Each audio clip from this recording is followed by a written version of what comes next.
Bagaimana kabar Anda semuanya, pemirsa di edisi hari ini? Senang sekali saya Asia Diva kembali hadir menemani segala aktivitas Anda dalam program kesayangan kita yang tentunya masih dipanjatluaskan di Update News TV. Kritis, bersinergi, membangun negeri. Ya, di program Bincang-Bincang Santai dalam Dialog Apa Kabar tentunya juga menghasilkan narasumber yang luar biasa yang akan siap menghadirkan berbagai informasi dan juga bercerita tentang pengalamannya.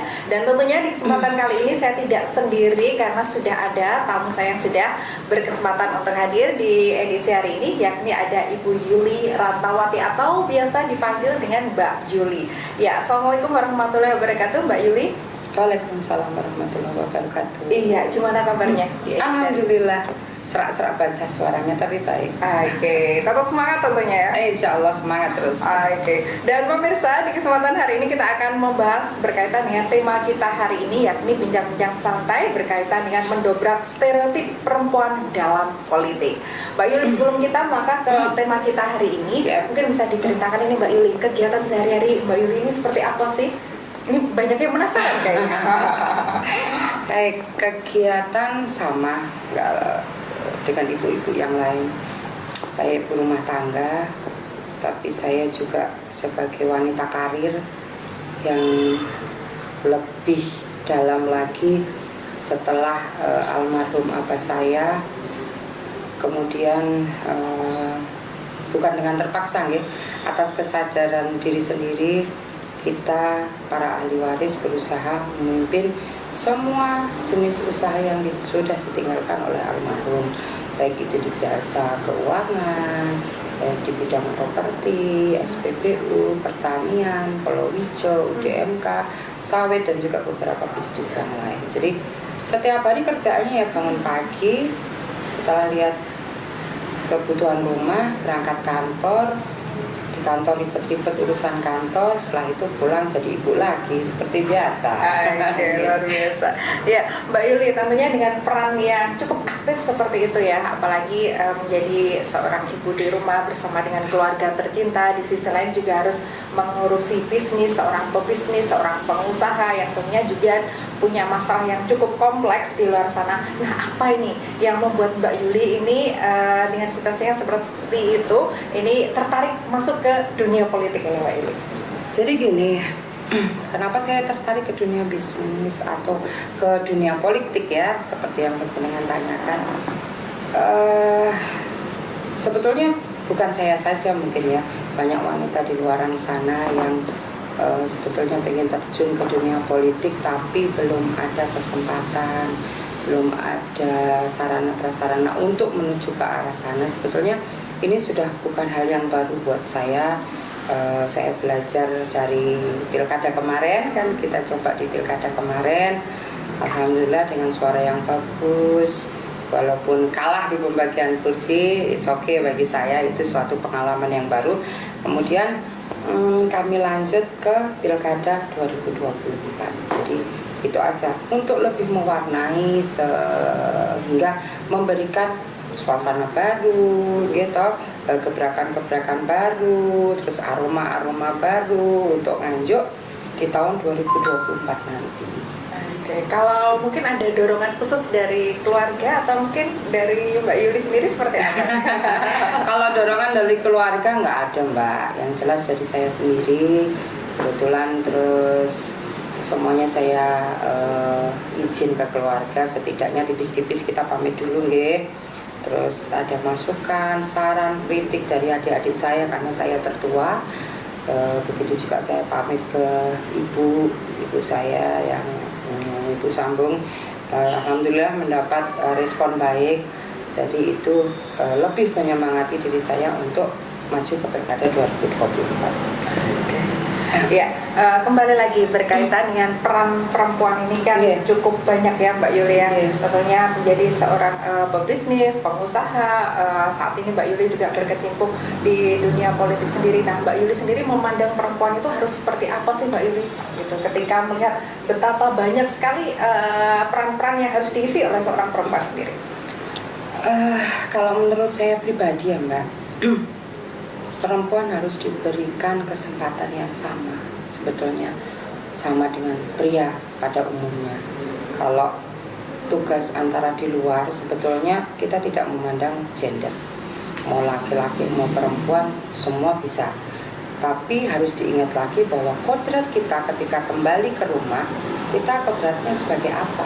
Sebagai ibu rumah tangga, sebagai seorang istri. Itu harus dibedakan antara ketika berada di luar dan berada di dalam. Jadi tidak ada istilah perempuan itu duduk di belakang. Kalau di belakang aja namanya tuturi handayani. Kalau ada di samping aja hanya sebagai pendamping. Yang saya inginkan perempuan itu setara dengan laki-laki, apapun itu, baik di bidang pendidikan, misalkan berprofesi di kesehatan, mimpin negara. Kan kita juga banyak para wanita-wanita hebat di seluruh dunia ya, utamanya nggak di Indonesia saja. Sehingga seperti yang Kartini bilang, ya kan, Kartini selalu menggambar-gambarkan adalah kesetaraan perempuan tidak hanya di bidang pendidikan. Zaman terus berubah, zaman terus mengalir. Nah, saya apresiasi untuk para perempuan-perempuan yang bisa memposisikan diri ketika beliaunya berada di luar dan beliaunya ada di dalam rumah. Itu ada satu kesenambungan yang seyogyanya tidak bisa diputus gitu. Oke. Sebenarnya kalau melihat hal itu tentunya ini menjadi satu hal yang harus disadari setiap perempuan, bahwasanya setiap perempuan itu punya hak, termasuk juga hak untuk berpolitik. Betul. Dan lain sebagainya. Kalau menurut Mbak Yuli sendiri, bagaimana sih seharusnya perempuan ini bisa mendapatkan haknya secara layak gitu Mbak Yuli? Yang pasti pembuktian diri ya, pembuktian diri utamanya ke diri sendiri, berawal dari diri sendiri. Terus kemudian merembet pembuktian diri ke keluarga, bahwa menunjukkan bahwa kita ini mampu loh perempuan. Kita kan banyak perempuan yang ketika di rumah menjadi ibu rumah tangga, tapi di luar menjadi non-sewu. Kita sebut aja salah satu contohnya adalah profesi kepala sekolah, kan mampu. Jadi ketika di rumah dia menjadi seorang ibu, di luar dia menjadi seorang kepala sekolah. Begitu juga dia punya atasan, punya bawahan, yang memimpin sekolahan, yang memimpin rumah tangga, yang menjadi istri. Itu satu poin yang penting. Saya rasa bahwa semua unsur itu harus berkesinambungan, tidak boleh aku hanya begini, aku hanya begitu. Kalau saya nggak setuju, kurang setuju kayak gitu. Contohnya seperti itu. Kalau porsi yang tepat sendiri Mbak Yuli, menurut pandangan Mbak Yuli ini dalam kesetaraan gender ini yang pas ini gimana sih Mbak Yuli? Mungkin di depan sebagai seorang petarung, pebisnis, nah dalam dunia politik pun juga dengan dinamikanya yang luar biasa. Tapi ketika kembali di rumah, nah porsinya kalau menurut pandangan Mbak Yuli ini harus seperti apa sih seorang perempuan? Kalau porsi di dunia politik sebetulnya kan kita nggak ada undang-undang bahwa perempuan dilarang begini, dilarang begitu, itu kan nggak ada. Kalau menurut porsi, menurut saya sama. Tinggal kemampuan pribadi masing-masing untuk menyetarakan dirinya, saya itu di level mana. Jadi tidak ada aturan yang baku bahwa perempuan tidak boleh menjadi ini, tidak boleh menjadi itu, dan harus di rumah aja. Yang selalu saya tekankan adalah kita harus sadar diri bahwa posisi kita di rumah dan di luar itu sudah berbeda. Posisi sebagai seorang pengusaha ya harus memimpin perusahaan, harus memimpin anak buah. Sedangkan posisi kita di rumah juga seorang istri yang harus tawaduk kepada suami, memimpin anak-anak, memimpin, mungkin ada yang lain membantu mbak-mbak dan lain sebagainya. Hanya begitu saja, proporsional aja. Gitu. Pernah kesulitan nggak Mbak Yuli untuk membagi waktu mungkin dengan seluruh kesibukan yang ada ini? Kalau kesulitan pasti ada Mbak, namanya juga manusia ya, nggak mungkin kita nggak mengalami kesulitan. Tapi kalau saya sih semua masalah dibikin mudah. Intinya kita bisa disupport kok, nggak selalu semuanya saya yang handle. Misalkan di rumah juga saya punya asisten yang khusus membantu saya untuk urusan rumah, mulai dari urusan anak, les, apa dan lain sebagainya, itu saya punya sendiri. Terus kalau di kantor saya juga punya asisten sendiri, sehingga jadwal saya rapat sudah pasti jelas. Terus kebutuhan saya misalkan di kantor tercukupi dan lain sebagainya. Intinya kerjasama aja. Jadi baik di kantor ataupun di rumah itu nggak ada bedanya. Tinggal gimana kemampuan kita memanage sumber daya yang ada di sekitar kita untuk membantu supaya semuanya lancar. Jadi juga harus perlu dukungan dari Iya, orang sekitar pastilah. gitu ya. Kalau sendiri berat, Mbak. Nggak mungkin gitu. Mbak Yuli, Iya. boleh saya flashback sebentar ya? Boleh. Ini kalau saya penasaran lagi nih, berkaitan dengan keluarga sendiri Mbak Yuli, ini dibesarkan dalam lingkup yang seperti apa sih dalam hal memandang seorang perempuan gitu? Oke. Kalau keluarga saya, utamanya kalau dari abah itu beliau strength banget. Beliau selalu mengajarkan sesuatu yang tidak secara formal diajarkan. Jadi beliau ngajarinya anak itu nun sewu secara tipis-tipis. Misalkan kita diajari bidang pertanian, salah satu contoh. Kita diajak main ke sawah setiap Sabtu Minggu. Sebetulnya bukan tanda petik kita harus megang pacul, megang arit untuk ini. Kita diajak iki lo wayahe tandur. Nek bar tandur kudu ngemes, mungkin kudu diairi kalau musim kering. Kalau hujan supaya air tidak mengenang gimana? Galengane disudet. Nah, itu seperti itu sedari kita masih muda dulu. Nah, kalau dalam keluarga sendiri ya utamanya, misalkan dalam hal pekerjaan, bagaimana keluarga mendidik? Ya kita didiknya sama, Nanti pada ujung-ujungnya orang tua akan melihat kemampuan setiap anak itu pasti tidak sama, gitu. Mungkin beliau merasa oh anak saya mampu di bidang ini, Dan itu tidak menjadi masalah ya? dan itu tidak menjadi masalah. Buktinya saya juga di properti, di sawit, di SPBU. Emang kalau SPBU nggak boleh perempuan? Padahal semua pimpinan SPBU kan laki-laki. Saya ngadain rakor setiap bulan di kantor. Event yang saya pimpin juga laki-laki semua. Intinya bukan masalah non sewu laki-laki atau perempuan, tapi adalah kemampuan yang kita nilai. Jadi semua berbasis kemampuan. Ya kebetulan aja non sewu kalau saya pribadi gender saya perempuan. Jadi seolah-olah masa perempuan mampu? Ya Tuhan mungkin kasih sesuatu. Oh kamu tidak jadi laki-laki tapi jadi perempuan yang punya kelebihan banyak gitu lah. Jadi bisa dibilang bahwasanya apa yang saat ini dilihat oleh Mbak Yuli berkaitan dengan kesetaraan gender dan bisa berkiprah dalam berbagai bidang ini juga melalui didikan keluarga dari awal dulu ya Mbak Yuli yang tidak pernah membeda-bedakan anak laki-laki dan juga anak perempuan gitu ya. Baik Mbak Yuli. Nah kalau kita lihat apa sih Mbak Yuli perbedaan mungkin ya, ini tidak hanya skupnya dari keluarganya Mbak Yuli aja, tapi mungkin dalam beberapa waktu ini kan dari generasi-generasi ini ada perbedaan yang luar biasa tentang melihat seorang perempuan sendiri. Mungkin dulu perempuan ada keterbatasan yang mungkin tidak bisa dilalui dan saat ini perempuan saat ini sudah bisa bekerja dalam berbagai bidang. Nah, bagaimana Mbak Yuli melihat hal tersebut?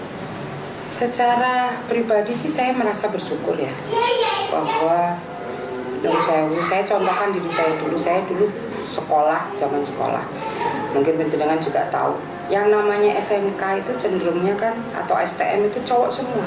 Sekarang kan nggak ada gitu bahwa laki-laki perempuan bisa sekolah di SMK, namanya dengan berganti menjadi SMK gitu.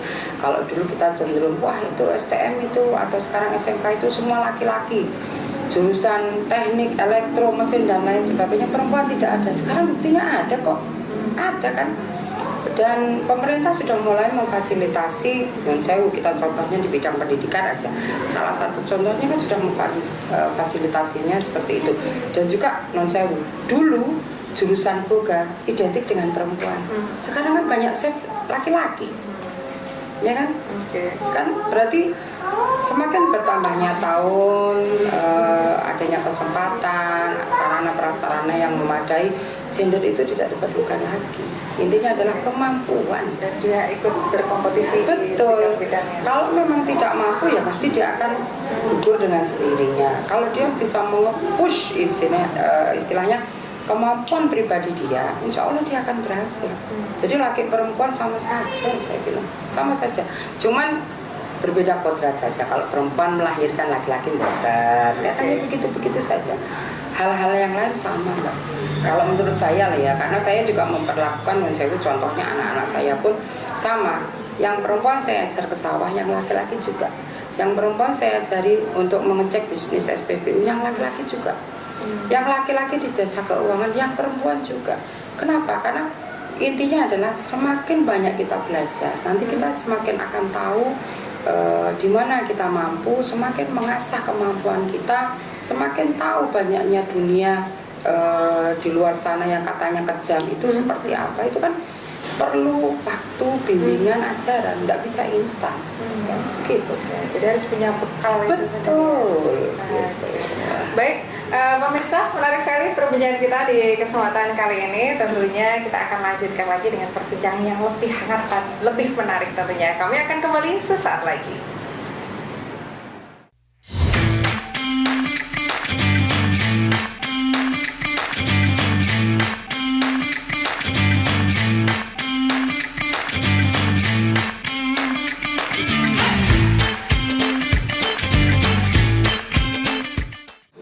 Senang sekali pemirsa, Anda masih setia bersama kami dalam tayangan kesayangan kita, yakni Bincang-Bincang Santai. Dan masih bersama dengan beliau, yakni Mbak Yuli Rantawati. Baik Mbak Yuli, seru sekali perbincangan kita tadi Mbak Yuli tentang perempuan ini Mbak Yuli. Nah, tentunya ada berbagai tantangan ini Mbak Yuli yang harus dihadapi oleh seorang perempuan. Nah, apalagi saat ini Mbak Yuli juga masuk dalam dunia politik. Nah, menurut Mbak Yuli tantangan utamanya apa sih Mbak Yuli ketika seorang perempuan ini terjun dalam dunia politik ini Mbak Yuli? Oke, kalau ditanya tantangan terberatnya adalah pandangan yang sebelah mata. Itu pasti nomor satu. Cibiran, non sewu, bukan hanya lawan tapi masyarakat bahwa wong wedok iso kan selalu begitu. Tapi kalau kita lihat contoh-contoh ke belakang, ada Bu Risma, ada Bu Mega, ada Bu Siti Fadilah, atau mungkin ibu-ibu yang lain di seluruh dunia yang saya tidak bisa menyebutkan satu-satu. Kita kan bisa belajar dari situ bahwa perempuan juga nggak bisa dipandang sebelah mata, gitu loh. Perempuan itu sebetulnya punya potensi yang sama dalam bidang apapun, nggak terkecuali bidang politik. Sama di politik juga punya potensi yang sama. Cuman kadang kesempatannya kurang ada dan belum sudah banyak cibiran. Jadi mereka kalau menurut saya sih jatuh sebelum berkembang. Ya kan?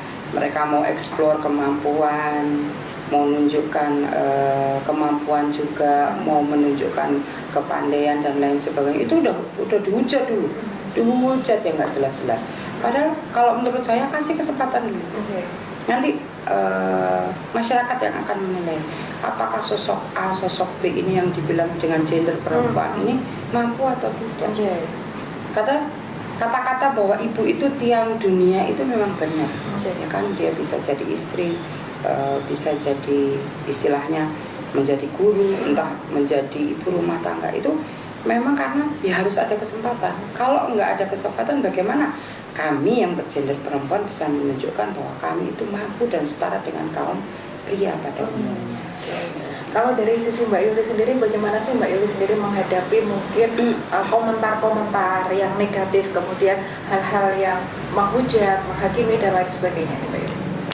Saya sih santai aja Mbak pada prinsipnya, karena yang tahu diri saya adalah saya, yang tahu saya adalah keluarga saya, ataupun orang-orang yang sudah pernah menjalin kerjasama dengan saya.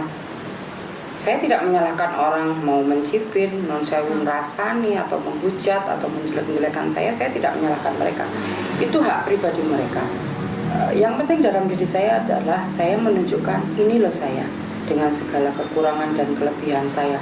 Mungkin saya lebih dibanding si A, mungkin saya kurang dibanding si C. Itu wajar, namanya manusia kan diciptakan Tuhan nggak sama. Jadi saya melihat di mana nilai plus saya, itulah yang harus saya keluarkan. Sedangkan nilai kekurangan saya ya akan saya tutupi, saya akan review, saya akan belajar sehingga saya akan nilainya sempurna. Seperti anak sekolah kan setidaknya tidak harus nilai 10, tapi kan ada 9 yang masih bisa kerja. Ya sama dengan yang jenengan tanyakan tadi, bahwa kalau tidak ada kesempatan, bahwa jangan mundur karena cibiran, jangan mundur karena hanya ejekan. Kita tunjukkan saja bahwa kita bisa kok dan mampu. Tapi terkadang mungkin dari sisi keluarga ada mungkin Mbak Yuli yang mungkin wah ini ibu saya, mama saya, ini mungkin ada komentar negatif gitu dari iya itu gimana, Mbak Yuli? pasti. Kalau dari anak-anak itu, anak-anak saya utamanya awalnya kan pasti bertanya, ngapain toh mah ikut begini aja, emang mama nggak kurang di perusahaan dan lain sebagainya gitu. Kembali lagi harus saya tekankan bahwa apapun nanti profesi non sewu ibu tidak akan mengurangi kasih sayangnya ke anak-anak gitu. Toh kedua anak saya sudah mentas, sudah berkeluarga, apakah sampai hari ini kasih sayang berkurang? Kan tidak. Bahkan di saat suami dinas keluar kota, saya memposisikan ya jadi ibu, ya jadi bapak, disambati harus ke bengkel, disambati misalkan nyari babysitter, disambati ini dan itu semuanya kan tetap saya jalankan. Berarti kan secara tidak langsung tanpa contohnya anak-anak saya sadari mampu ibunya, mampu membuktikan ke keluarga bahwa ini nggak ada yang berkurang, nggak ada yang berkurang, tetap aja kalau sedikit sibuk pasti. Tapi kan anak-anak utamanya keluarga saya harus tahu juga bahwa oh ya, Mbak Yuli ini sudah tidak punya tanggungan kecil lagi sehingga tidak merepotkan di kemudian hari kalau kesibukannya bertambah. Cuman tinggal pandai-pandai memanage waktu antara pekerjaan dan keluarga, itu saja. Kalau gini Mbak Yuli, dalam pandangan politik tentunya orang juga punya perbedaan pendapat ya, dan itu menurut kami juga sah-sah saja karena setiap orang juga punya hak untuk berpendapat. Nah, bagaimana sih menurut Mbak Yuli peran media sendiri dalam mempengaruhi persepsi masyarakat ini, Mbak Yuli, berkaitan dengan perempuan dalam politik gitu? Media sebetulnya adalah salah satu tanda petik tempat yang bagus kalau dieksplor secara bagus, tapi dia juga bisa menjadi bumerang ketika pemberitaan yang keluar itu berbau negatif. Jadi seharusnya kalau saran saya untuk media, ya normal-normal aja, normatif aja. Gak usah ada gorengan, gak usah ada gesekan, gak usah ada apalah panas-panasan. Sesuai fakta. Betul, sesuai fakta aja bahwa yang baik emang harus dikabarkan baik, yang jelek dikabarkan jelek. Kalau ditanya peran serta media untuk perempuan bagaimana Mbak Yuli? Alhamdulillah, saya lihat perkembangan media khususnya entah itu media kan sekarang banyak Mbak, kita ada Facebook lah, ada YouTube lah, ada Instagram lah, ada Twitter. Sebetulnya bagus aja selagi itu pada porsinya. Yang kurang bagus itu kalau dia sudah overlapping, apapun itulah, entah tentang pemberitaannya lah, tentang materi yang dikeluarkan media itu sendirilah. Jadi kalau menurut saya selagi media itu dipakai sesuai dengan porsinya, dia akan menjadi baik. Begitu. Baik, dan karena seseorang pun dalam dunia politik juga butuh media ya untuk mensosialisasikan program-program. Betul sekali. Tanpa media itu nyun sewu. Sekarang kan orang pegang HP, mungkin dia jauh di pelosok mana gitu. Untuk mengakses berita mana kan tinggal ketik aja. Misalkan cari nama saya tinggal ketik aja, pasti keluar semua kegiatan saya, ataupun mau mencari kegiatan Pak Presiden, Ibu Presiden kan tinggal ketik saja. Jadi selagi itu digunakan sesuai yang seharusnya, yaitu baik. Baik, dan juga pemirsa, kita telah sampai pada segmen kesayangan kita, yakni netizen boleh bertanya.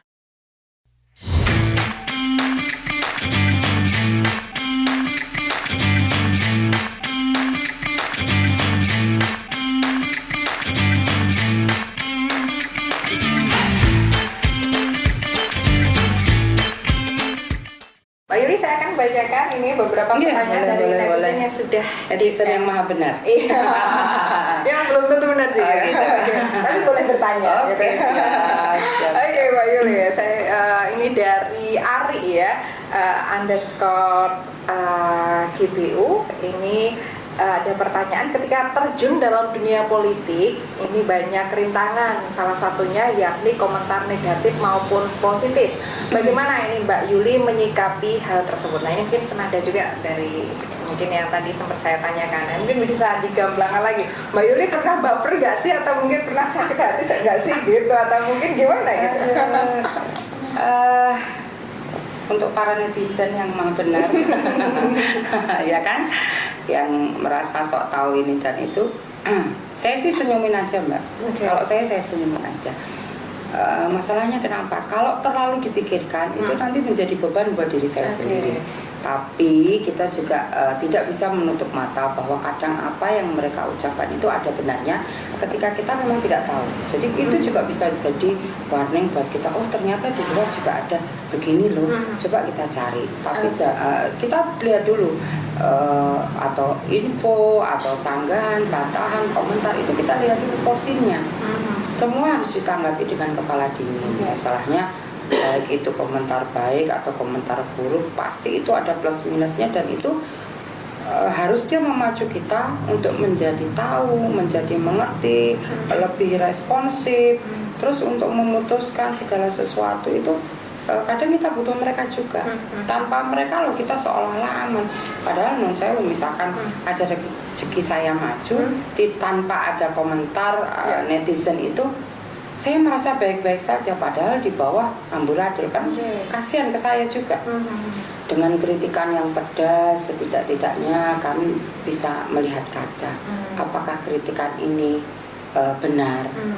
Apakah benar misalkan anak buah saya seperti itu? Apakah benar saya seperti itu? Kadang kita harus bisa membedakan kritik yang membangun dan kritik yang tidak membangun. Itu saja kok, nggak usah terlalu diribetkan, santai saja Mbak. Oke. Kalau membuat itu menjadi sesuai porsinya ini gimana Pak Yuli? Mungkin ketika melihat sesuatu dengan kacamata mungkin sebagai seorang perempuan, wah ini saya sakit hati nih gitu, karena sebagai seorang public figure tentunya ini juga tidak mudah karena sorotan masyarakat juga kembali pada pribadi orang tersebut gitu. Gimana Pak Yuli? Kalau saya prinsipnya gini, yang tahu aku itu cuma aku. Jangan pernah percaya omongan jari. Kan kamu tidak tahu seperti mereka mengenal saya. Jadi biarkan saya bekerja menunjukkan siapa diri saya. Kalau saya toh ngomong A, orang yang nggak senang saya pasti akan berubah menjadi C. Nah kalau saya terus nanggapi terus seperti itu, kapan saya harus bekerja? Kapan saya bisa menghasilkan karya, kapan saya bisa berkreatif, kapan saya bisa menunjukkan prestasi saya hanya karena omongan? Oh no way. Dan itu lupakan saja. Iya, makanya gemuk Mbak. Orangnya cuek, bukan cuek dalam artian nggak peduli ya, cuman pandai-pandai memilah lah. Kalau setiap kita baca ini nggak penting, nggak penting, ya sudah biarkan saja gitu ya. Gitu. Nanti kalau dipikir terus kurus nanti saya. Udah kurus sakit lagi. Iya lah, nggak mau saya. Oke, baik, selanjutnya Mbak Yuli. Ini juga ada pertanyaan dari Diana ini. Bagaimana tips menjadi pengusaha yang sukses? Karena perempuan saat ini banyak yang cenderung membuat keputusan dalam hal perasaan, banyak dipengaruhi perasaan, mungkin seperti itu. Perasaan yang mana ini? Perasaannya apa nih? Ya. Baper. Kalau baper sama pasangan nanti wis basi. Iya kan? Ini kalau tips menjadi pengusaha itu sebenarnya tidak ada tipsnya, itu nggak ada. Pertama itu niat. Kedua udah pasti harus ada modal.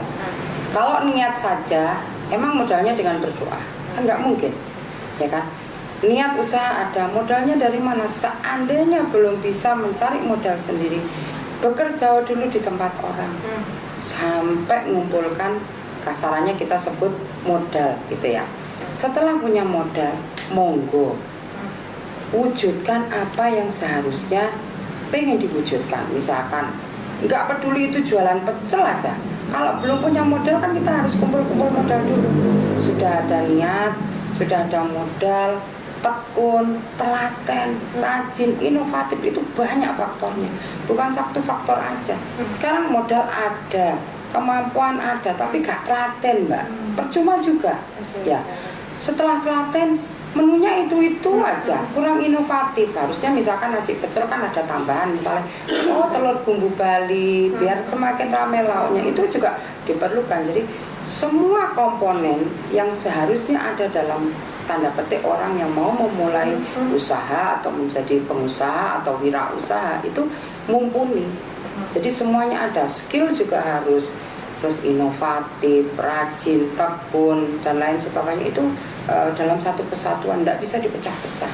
Kalau dipecah-pecah nanti, kalau menurut saya sih ada kurangnya, ibarat kata kan kurang pepek lah gitu. Harusnya kan misalnya 4 sehat 5 sempurna, berarti cuma 4 sehat aja, kurang sempurna. Jadi semua elemen harus masuk.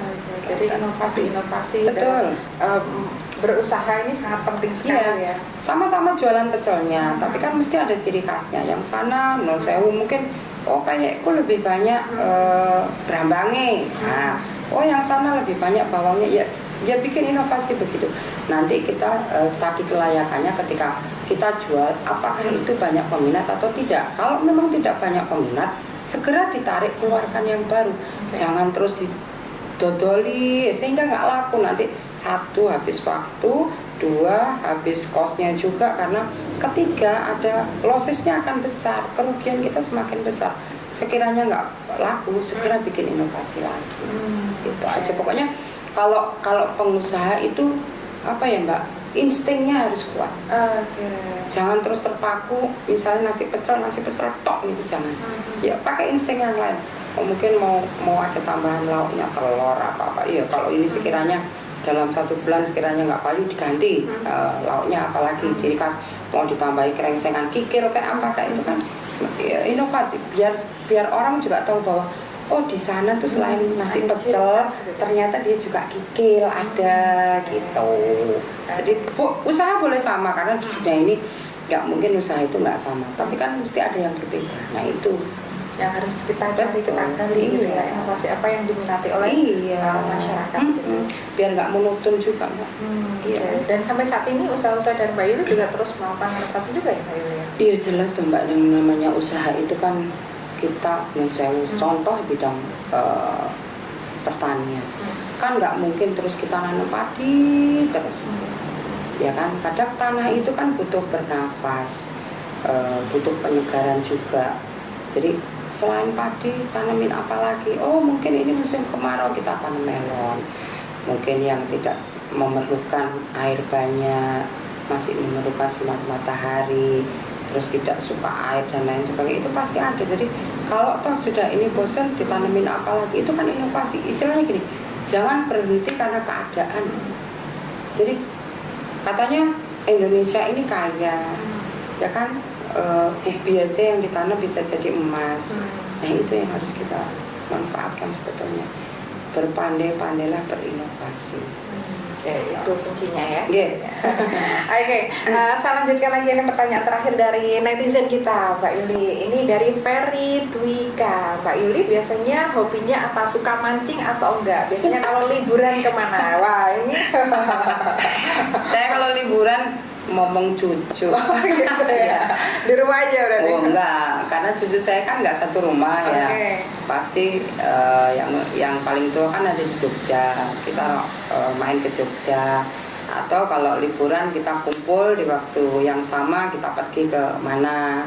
Intinya quality time sama family time itu sebetulnya bukan satu hal yang harus tanda petik kita harus pergi ke luar negeri ngabisin budget, ini enggak gitu. Enggak.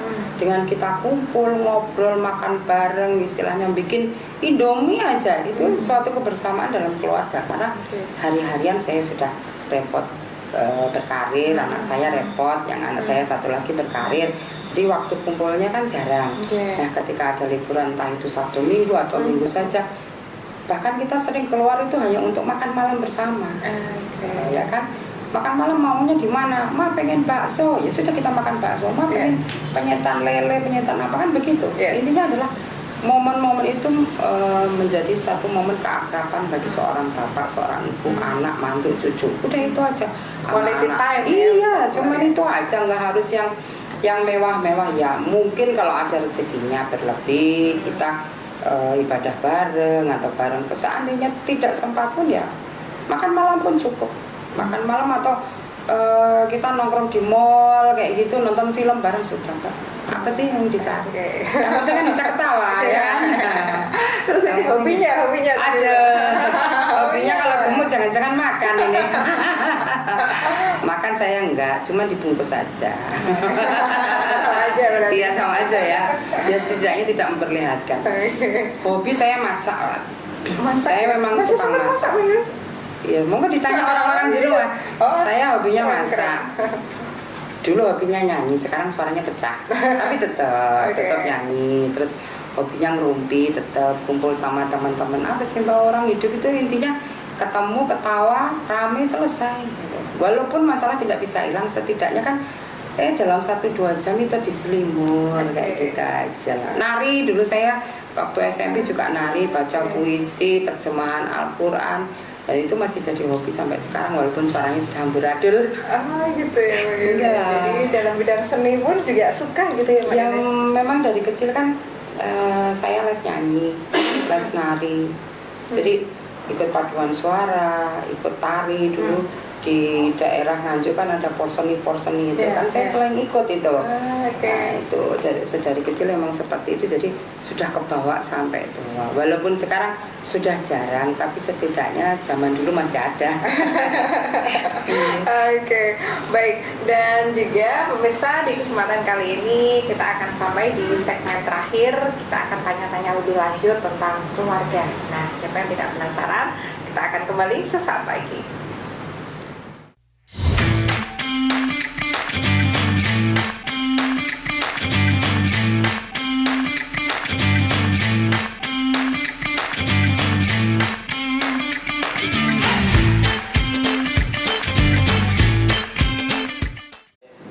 Kembali hadir menemani segala aktivitas Anda masih dalam program kesayangan kita, yakni Bincang-Bincang Santai bersama Update News TV. Mbak Yuli, kembali lagi tadi sudah bercerita banyak tentang peran perempuan, hoki, dan lain sebagainya. Nah Mbak Yuli, seberapa penting sih sebenarnya keluarga sendiri dalam setiap keputusan yang Mbak Yuli ambil dalam permasalahan hidup ini? Keluarga ya, keluarga itu kita ada keluarga inti, ada keluarga besar. Pasti jenengan punya keluarga inti, itu adalah suami dan anak-anak. Jadi sebelum saya beraktivitas, biasanya saya selalu minta izin suami karena kita LDR. Misalkan hari ini saya mau ke kantor, habis ke kantor saya mampir ke sana. Setidaknya dengan mengabari itu adalah harapan kita adalah memohon doa, mudah-mudahan dilancarkan, di jalan diamankan, diselamatkan, kan hanya seperti itu. Ketika saya terjun dan saya untuk saat ini di kancah politik pun jauh-jauh hari saya sudah ngobrol sama pasangan waktu pilkada kemarin. Dari pilkada beliau juga support, walaupun namanya suami ya mesti ada sedikit rewel, takut istrinya gitu ya. kenapa-kenapa, takut istrinya ada apa-apa dan lain sebagainya. Tapi dengan seiring berjalannya waktu saya menunjukkan bahwa Bismillah, dengan niat yang baik, dengan Bismillahirrahmanirrahim, apapun kita jalani. Intinya selagi niat itu baik, insya Allah Tuhan itu selalu menjaga kita. Walaupun mungkin hasilnya belum sesuai harapan, ya sudah tidak apa-apa. Setidaknya saya belajar menjalani semua proses apa yang terjadi kemarin itu dengan niatan Bismillah dan diakhiri dengan Alhamdulillah. Nah, begitu juga dalam pilkada 2024 ini, saya sudah ngomong ke suami bahwa mau maju dan lain sebagainya. Kalau suami sendiri sih paling cuma begini Mbak, sudah dipikirkan repotnya, capeknya, lelahnya gitu. Lebih ke kesehatan Betul, gitu ya. karena nanti kalau kamu capek kan kasihan juga. Terus memang kita hari-hari LDR, tapi kan ada kalanya beliaunya kondur, dan itu yang beliau minta bisa bagi waktu, nggak sama seperti yang saya bilang tadi, bahwa saya harus meyakinkan ke pasangan, ke anak-anak saya bahwa pada satu waktu kita pasti akan bersama. Saya bilang ke depan saya akan lebih terkontrol lagi, terjadwal lagi, sehingga saya bisa meluangkan waktu buat keluarga, utamanya buat suami dan anak-anak. Jadi cuma itu saja, dengan pesan-pesan jaga kesehatan ini dan itu dan lain sebagainya. Bismillah, aku mendukungmu dari belakang, tapi mohon maaf beliaunya tidak bisa mendampingi saya karena berkegiatan di tempat lain dan jauh.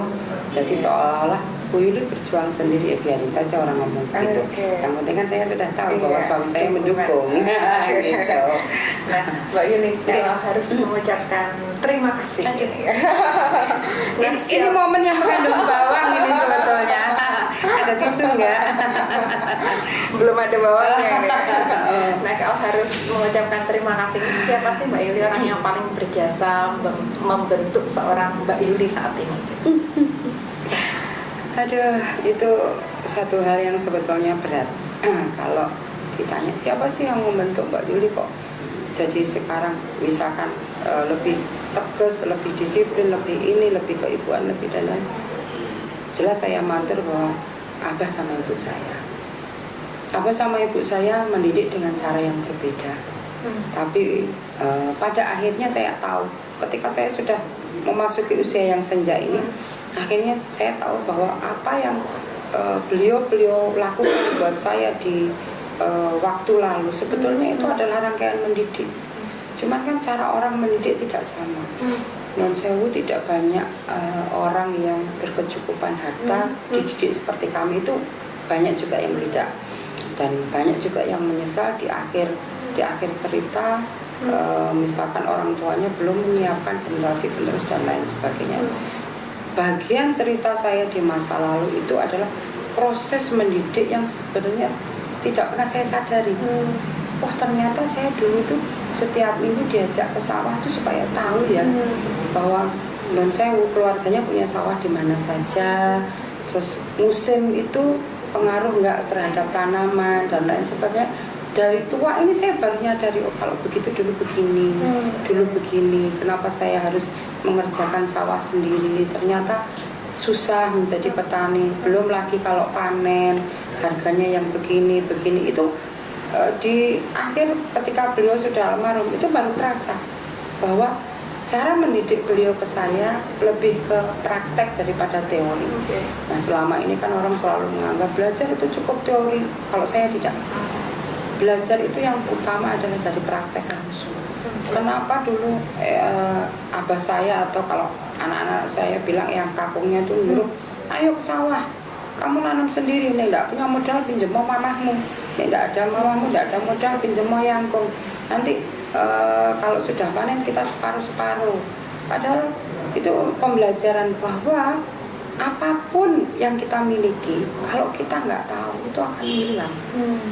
Gitu loh. Jadi hal sepele tapi mengena tanpa kita sadari bahwa kita tahu bahwa cara bertanam, cara ngurus SPBU dengan kita namanya juga anak-anak ya, waktu itu kita diiming-iming nanti kalau rajin ke SPBU ngecek, laporkan, bikin laporan apa kekurangan SPBU, bagaimana kebersihan, bagaimana karyawan, bagaimana pelayanan, nanti dikasih reward. Itu sebetulnya hanya pancingan.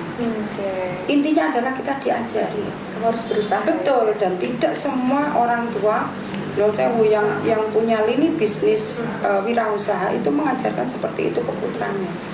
Banyak yang mengajarkan hanya duduk di belakang kursi, bahwa itu salah kalau menurut saya. Yang benar adalah go, jalan, puteri semua lini bisnismu seperti yang saya lakukan. Walaupun harus pakai celana pendek karena banjir misalkan, walaupun harus nyincirkan rok karena kita naik gunung, walaupun apa, ya memang lebih banyak harus di lapangan. Karena kalau cuma duduk saja terima laporan, yes bos, no bos, kita tahu apa? Nanti kalau kita di bawah dibohongin gimana? Yang rugi siapa? Kita kan. Nah, kalau banyak turun seperti yang beliau ajarkan ke saya, tanpa saya sadari itu adalah satu pembelajaran. Dulu saya waktu kecil sering diajak ke penggilingan padi, sampai saya masih teringat naik-naik ke atas itu digandeng. Tahu prosesnya giling, beras itu turun putih ke bawah terus masuk karung, jeglek terus di apa namanya itu disiler pakai benang itu. Sampai sekarang juga saya tahu. Saya dulu waktu kecil sering naik ke sini. Kalau beberapa karyawan yang seusianya apa pasti tahu bahwa Mbak Yuli itu dulu sering penekan yang gini. Nah, itu kan pembelajaran yang tidak pernah kita sadari sebetulnya. Kalau hanya Yuli teorinya begini nggak akan jadi. Kalau ajaran mungkin kata-kata yang mungkin Mbak Yuli ingat sampai saat ini dari seorang abah ini apa sih Mbak Yuli? Wah, banyak Mbak. Abah itu banyak. Ada kalanya kita dipanggil di malam minggu gitu kan, ditanya, Yul kemana? Nggak kemana-mana Bah. Ya sudah sini. Ya paling beliaunya hanya mau ngobrol, ya kumpul sembari ngobrol gitu. Terus non sewu istilahnya nek cah nom kan mesti gremeng kayak gitu ya kan begitu. Sebetulnya itu review dari apa yang sudah kita lakukan, baik itu dalam ngurus rumah tangga, ngurusi pekerjaan, tolabulnya anak ke orang tua, itu apa selalu mengkritisi. Itu bentuk perhatian. Iya. Kadang-kadang apa gini, kamu harus lebih kencang kepada anakmu, utamanya anakmu yang laki. Masalahnya anak laki itu kan nanti ngopeni anaknya wong liya gitu. Kamu juga nggak boleh terlalu begini pada anak perempuanmu, karena harus diingat kodratnya anak perempuan itu menjadi seorang ibu. Kalau dia berkarir, tolong dibatasi kayak gitu. Kalau memang anakmu sudah mampu balance antara rumah tangga dan pekerjaan, ya nggak apa-apa, tapi kamu harus pick up ngurusi cucumu. Ini seperti itu Mbak. Seperti itu sebetulnya hal simpel tapi itu mengena. Kadang nggak kerasa gitu saya nangis, kayaknya saya seorang anak kan merasa kok aku salah terus ya, kayaknya tapi begitu. ternyata saat ini momen-momen itu yang paling dikangenin ya. Iya, saat-saat seperti ini ketika saya mau cerita, bahwa aku mau cerita loh, bahwa aku mau misalkan sehari lo muter sekian kali itu capek gitu, pengen tapi ya sudah nggak ada siapa-siapa lagi, saya harus cerita sama siapa. Mungkin hanya bisa WA ke suami bilang capek ya, aku mau tidur dulu gitu, terus beliaunya ya sudah kamu tidur dulu, nanti kegiatan jam berapanya, begitu saja. Oke, jadi itu momen-momen dan juga momen-momen seperti itu sudah nggak bisa diulang lagi Mbak. Momen-momen di saat kita bersamaan bareng-bareng dikumpulkan di mana, terus tahu-tahu diajak ke kebun duren gitu. Walaupun non saya utirune cek ganyong-ganyong burung mateng, lalu kita main ke kebun duren, terus kita panen jeruk di Batu sana, kita punya kebun jeruk di Batu, suruh bawa pulang berkarung-karung, ayo bagikan ke tetangga, bagikan ke teman, ke siapa aja. Kita nggak pernah jual ini karena kita hanya pengen berbagi. Kadang panen terong seperti itu kan memperlihatkan bahwa bukan nilai terongnya ya, tapi ini cara bertanam, terus hasilnya ya sudah kita bagikan ke orang-orang kita aja. Kadang bawa ke kantor itu berkarung-karung terong dan dibagi untuk semua karyawan. Oke, hasil panennya tadi ya gitu. Kadang singkong, bahkan kalau dulu kan penjenengan pernah dengar Tam Syariah mancing bersama di daerah Prambon, karena apa, punya kolam di sana dan satu kolam dikhususkan hasilnya itu untuk mancing karyawan. Itu loh momen kebersamaan yang begitu, yang harusnya saat ini saya nikmati, tapi Tuhan sudah berkehendak lain dan saya mau nangis ya nggak mungkin lah. Ada kalanya nanti suatu saat saya juga akan hilang dan anak saya merindukan momen-momen bersama saya, pasti kan seperti itu. Ya, luar biasa. Nah, terakhir ini Mbak Yuli, pesan untuk perempuan atau seluruh warga masyarakat Nganjuk yang menonton tayangan ini seperti apa ini? Buat para perempuan, baik itu ibu-ibu, mbak-mbak, adik-adik atau anak-anak, pesan saya tetaplah pada kodratnya. Apapun profesi penjenengan sekarang di luar atau apapun yang sedang penjenengan perjuangkan saat ini, jangan lupa kita tetap mempunyai kodrat. Bekerja boleh, tapi rumah tangga harus jalan. Intinya pandai-pandailah memanajemen waktu, tunjukkan skill, kemampuan, kemandirian, keperkasaan sebagai seorang perempuan. Bukannya perempuan itu sudah ditakdirkan mampu, gitu kan? Bisa gendong anak sambil nyapu. Kalau bapak-bapak ngomong anak sambil pegang HP. Nah, itulah bedanya kita. Iya, itulah bedanya kita dengan kaum laki-laki. Ada sisi plus minusnya, mungkin ada lah, pasti namanya juga manusia. Tapi pesan saya, jangan patah arang, terus semangat, perjuangkan apa yang Anda perjuangkan, jangan mudah lelah. Niatkan dengan bismillah, apapun itu, walaupun pekerjaan rumah, sampai malam akhiri dengan alhamdulillah, supaya istirahat kita itu menjadi berkah. Sepertinya luar biasa sekali. Ya pemirsa, tanpa terasa kebersamaan kita di edisi bincang-bincang santai bersama dengan Mbak Yuli Rantawati harus berakhir. Semoga saja apa yang kita hadirkan di kesempatan hari ini bisa memberikan manfaat dan inspirasi untuk Anda melaksanakan berbagai aktivitas. Saya Asti mewakili dari kerabat kerja Update News TV. Mohon pamit undur diri dulu. Terima kasih atas kebersamaannya. Wassalamualaikum warahmatullahi wabarakatuh. Sampai jumpa.